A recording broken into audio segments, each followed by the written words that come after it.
Prabhat. I am feeling great.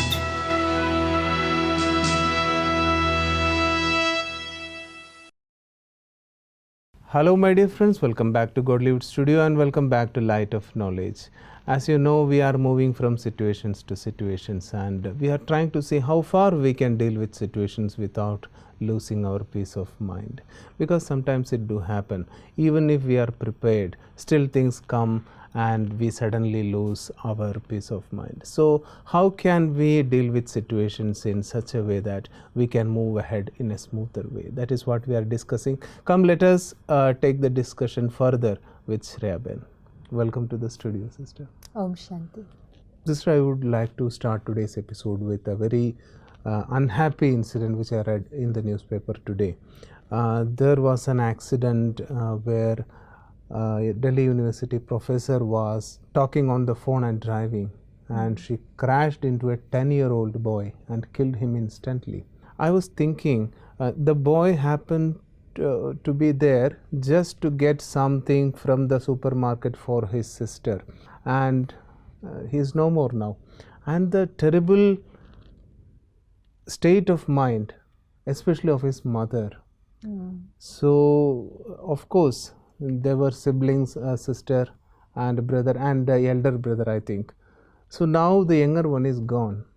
Even though there are many people around to console her, still the trauma will be terrible. So how can especially a woman in such circumstance, who is a young woman still, how can she cross the situation? Yes, it is a very terrible situation and something that we're seeing.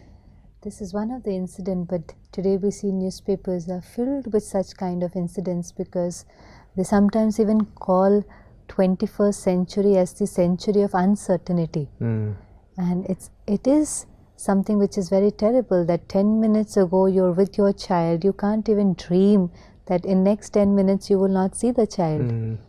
But we still have to take care of ourselves, and I can understand the situation of the mother.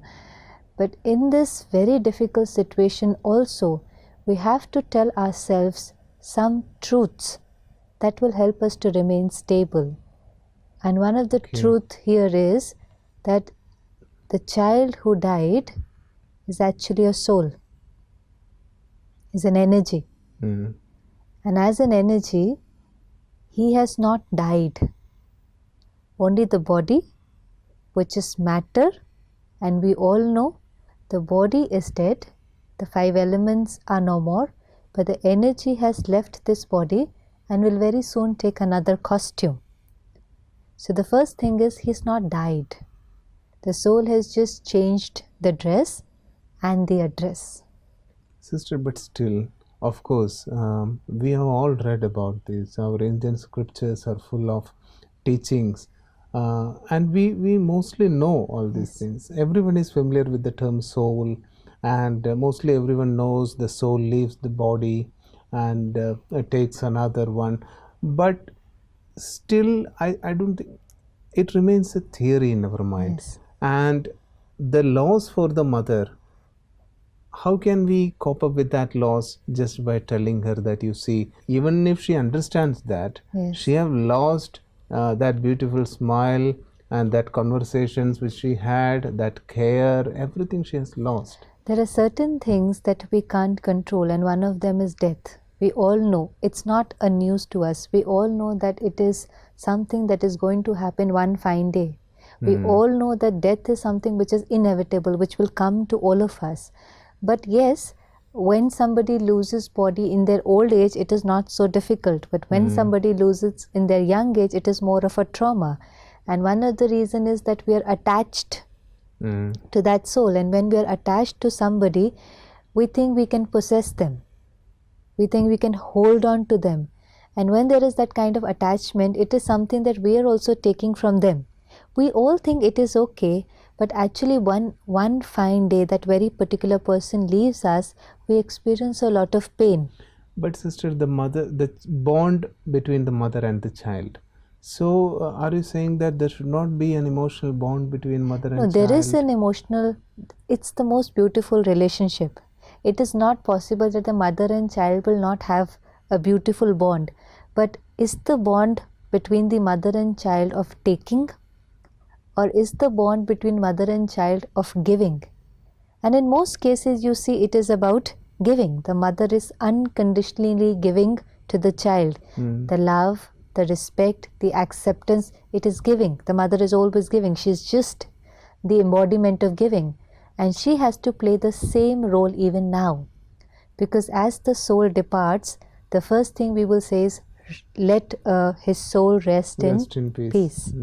So our purpose is that the soul who has now departed, there is no way we can bring that soul back. There is no way. That's the reality. We all know that is the reality. Let's first accept whatever has happened with me. The more I try to resist it, the more pain I feel. Definitely it's a terrible situation, something that should not happen to anyone. But if somebody is going through this situation, the first thing is to accept the reality, because the moment you accept, the pain releases. The more you resist, you keep feeling that kind of pain. You keep questioning God, you keep questioning your karma. What has to happen has happened, and what has happened was meant to happen. So I accept the reality first. And the second thing is...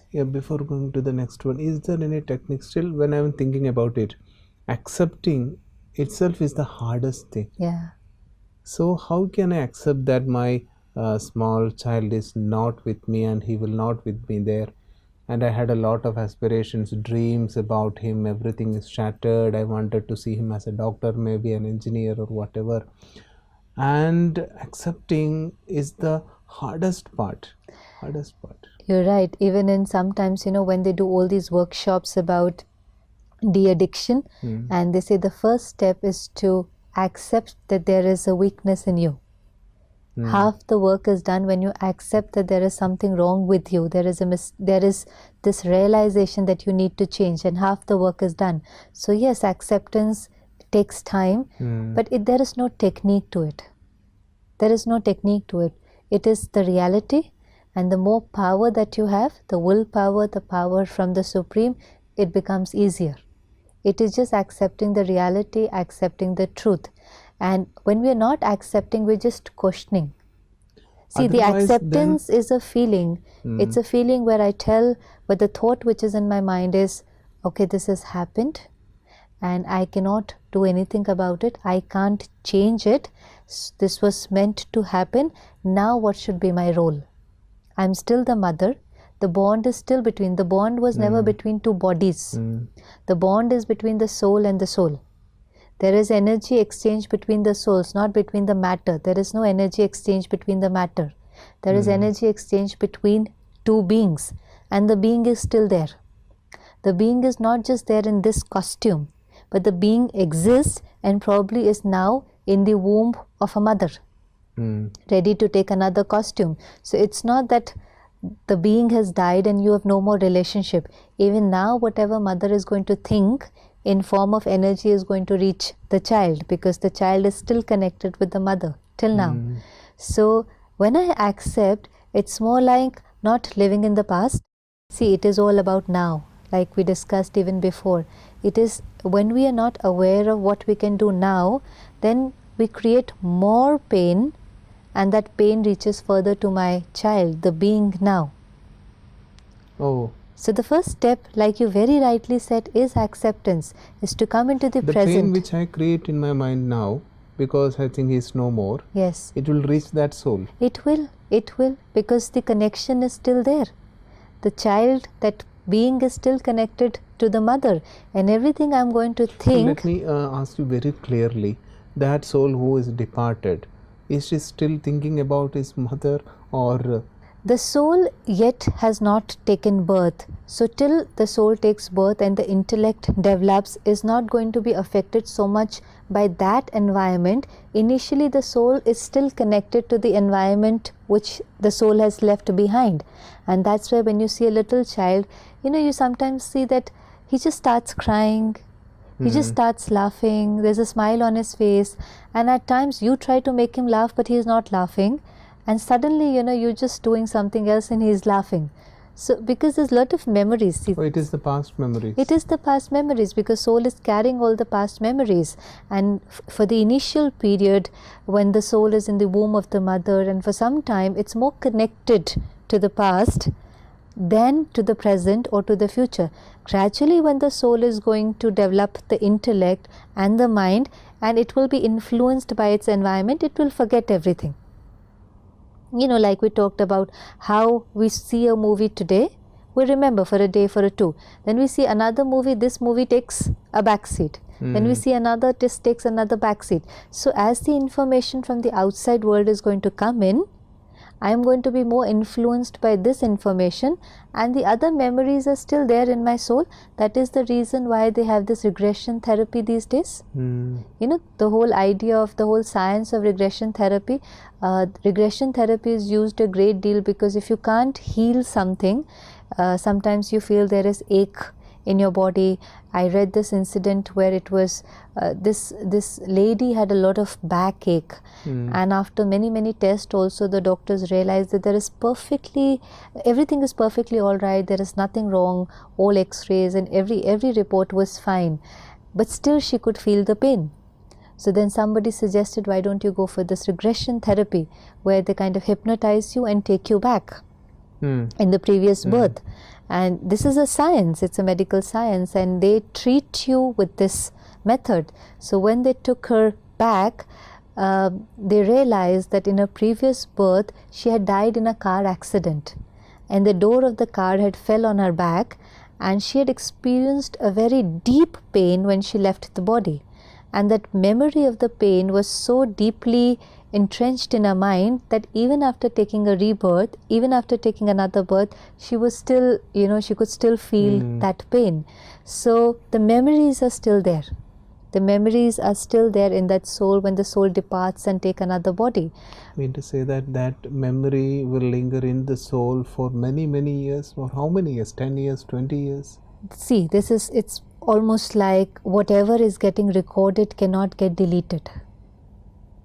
You can deal with the memories. Anyways, when you take another birth, we don't remember anything of the last birth. But when they do these regression therapies, they take you in such a relaxed state that they're able, that you only tell them what happened in the last birth. But we're normally not in such relaxed state to remember anything of the past. So we have that memories in our mind. The memories are there in the soul. It's the soul which is just changing the costume. It's like we wear the costume. Now the information that I have taken in today, tomorrow when I change the costume, today I'm wearing a white sari, tomorrow I wear a red sari, I will still remember what happened with me in my brain, in my whatever is the recorded thing. Just when the day changes or my dress changes, I'm not going to forget anything. So it is not getting recorded in the brain, it is getting recorded in the soul. It is. The memories is the part of the soul. The brain is one of the organs which is helping in all other functions like other organs do, but the memories get recorded in the soul. See, forget about the past birth. Even in this birth, if I ask you suddenly, what were you doing 20 years ago on 26th of July? I can't. You can't remember. That doesn't mean that it's not there in your memory. It's there. You just can't remember because there is so many layers of new information. But if you kind of taken more time, try to relax, go back 20 years back, was I in college? The month of July is normally the month of holidays. July was, you will be able to go back little and kind of remember a little. If you go in the relaxed stage, go back. So the memory is still there. It's not like it has vanished. I was just thinking, all the research and studies going on related to brain, it will be incomplete without the knowledge of the soul, right? Because if it is not recorded in the brain, then we can be, our direction of the research can go a little bit the other way. In scientific research, the soul part is not yet a very important topic, and if from what you say, I think they need to incorporate this thing also. See, so science is a lot about proving. Only two things have authority in today's world. Authority. One thing is anything that you can prove, and science is that segment of the society which if it believes in something, it also believes in proving it. So anything they do, it's more about showing you an example of it, it's proving it to you. And the other thing which has a lot of authority is the experience. You will trust only two things, whether you've seen it with these two eyes or you have felt it with an inner eye. Both hold the same authority. Spirituality is more about the experience. Even in spirituality, if you have experienced something, anybody on the spiritual path, if they have experienced something, they are going to trust it. They are going to have a lot of faith and move forward in that journey and achieve something. But that is still personal. Can they prove their experience to another person? They can just share their experience with another person and motivate them to experiment and have the same experience. Yeah. You know, experience. It's about experiencing the soul. It's about experiencing the God. It's not about proving the soul. You can't see. Soul is an energy, and so is God. You can't see both of them. You can only feel them, Okay, and that is why. What about I making a glass, a box of glass, and putting a body, not a body, a person who has had his brain death, and just waiting to see whether the soul departs by cracking the glass. They do all that. Yes, yeah. We have seen that people have done all those experiments and have not really been able to prove anything. Yes, one thing is definitely true, that 80% of the people in the world now feel that we're something more than the body. That's what, a lot of researchers are talking about, that 80% of the people do feel that we're something more than body, but still they don't know, but they can feel, I have met a lot of people from the science backgrounds, a lot of doctors, who know all this about the body, who've seen death very closely, and yet they have a lot of faith in that being and also in the Supreme Being. In fact, one of the doctors told me, because we see death very, very closely, we have a lot of faith in God. Yeah. They did say that. So, like we said, spirituality is also a very important segment in the society today, because the whole lot of people who are experiencing are also moving forward in this journey and achieving something. So it cannot be diluted completely. Science has its own power, but silence has its own power. And now I think the purpose should be to bring both together. Yeah. That's why I felt that this knowledge of the soul should be there while they are doing some brain because research. Spirituality is also very logical. There are a lot of things which are proved with logic for you to go into that experience. If you are convinced about it, will you only experiment? So there is a lot of science even in the spirituality. But I think, sister, coming back to that mother who is still feeling very sad, maybe it just struck me. There are still two other, his big brother and another sister. So should the mother start looking at them as the soul, at least now, so that, you see, because these are all situations. Sometimes we need a hard hit to learn some lessons of life. It is very hard, of course, but then what is the lesson to be learned here? Before the lesson, she will have to take care of herself before she can take care of two other siblings, which is very important, because her life is not ended and there is a lot of responsibilities on her. And sometimes, because we're not able to take care of ourselves, in the process we neglect the other people of the family. And by the time we are over with the situation, like we talked about it before, the time will heal it. With time, the new information will come in. There will be new experiences. Those old experiences will take a back seat, and we will heal with time. Anything is going to heal with time. But maybe in that time she's neglected her children and family so much that the damage has happened, and it is irreparable, because if you are in a lot of pain, then you tend to give a lot of pain to other people. When you are in pain, if you are upset, then you tend to radiate that energy. See, you will still be fulfilling your responsibilities, you'll be still getting up, probably cooking, taking care of other siblings, but you don't have that enthusiasm, you don't have that joy, you don't have that love, so you're not radiating that. So before she can really take care of those siblings, she needs to take care of herself. And when I say take care of herself, the first thing that we really talked about is to accept that this has happened. The worst has happened. The worst is over, something which we cannot change. Now what I have to do?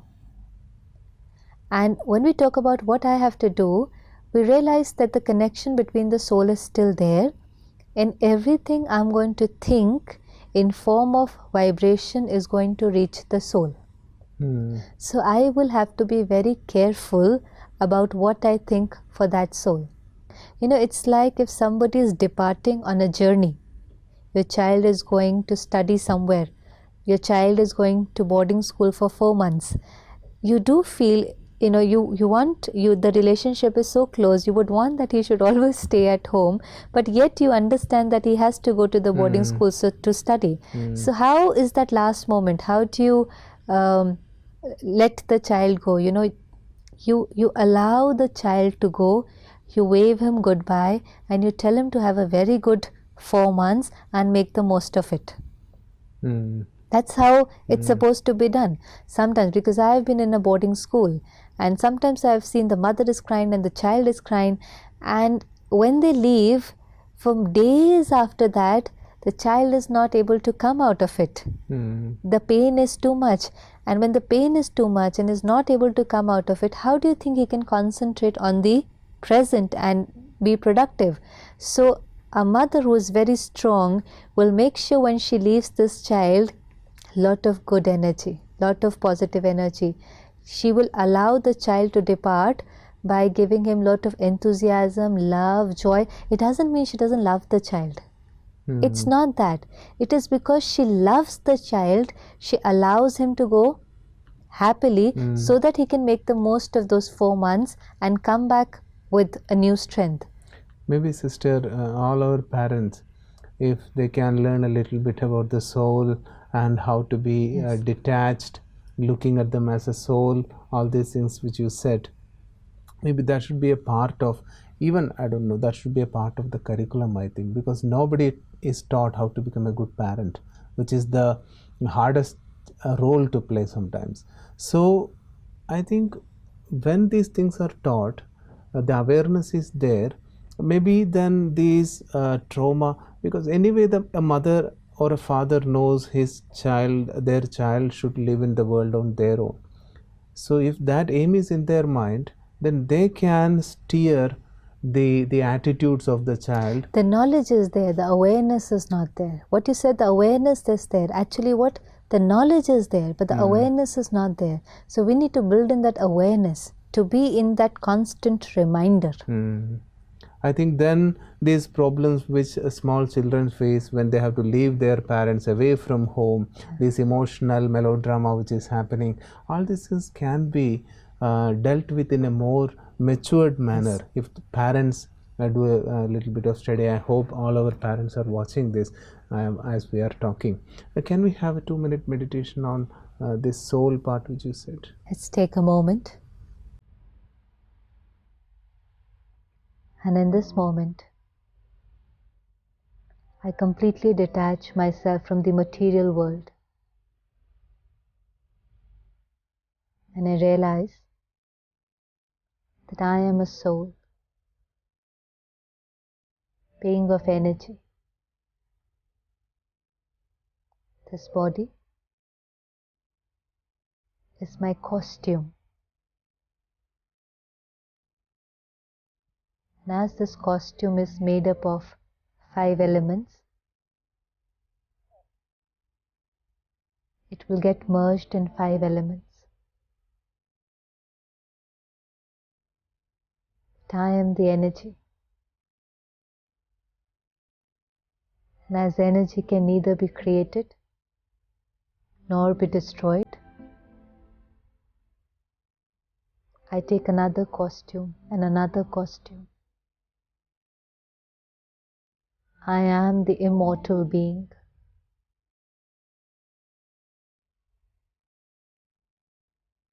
Today I realized the truth. No one actually dies. They just change the costume. And with this awareness comes the new freedom. The freedom from the fear of death.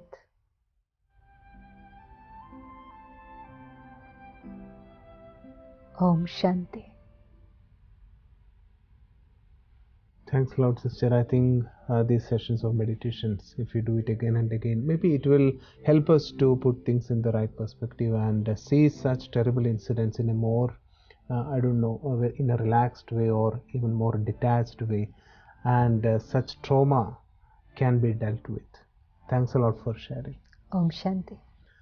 So, dear friends, such incidents do come in our life which completely shatter the balance of life. But still, there are solutions. We can look inside ourselves, and these things we talked about, the soul, the God, these are not just concepts or just theories. We need to make them practical. We need to have a connection with ourselves, the soul. We need to have a connection with God so that when such incident happen, we can be prepared and we will not lose the balance. So keep in touch and do send us your feedback regarding the topics which we discuss in Light of Knowledge. And until we meet again in another episode, it's a goodbye from all of us.